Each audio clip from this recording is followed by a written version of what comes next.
సర్లేండి అయినా నేను లేనండి రేపు ఉంటాను వచ్చాక నేను మళ్ళీ చెప్తాను కాల్ చేస్తాను సరేనండి అంటే అందుకే కాల్ చేశారు కదా అందుకని కాల్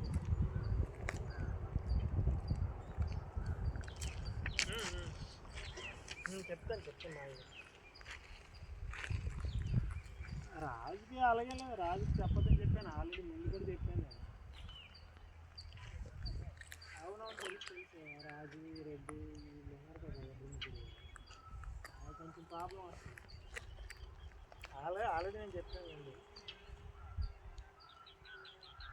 అదే అవును అదే అవునండి చెప్తానండి అదే ఒక్కోసారి ఆయన ఎవరి దగ్గర ఏదైనా అనేసారంటే చాలా ప్రాబ్లం వస్తుంది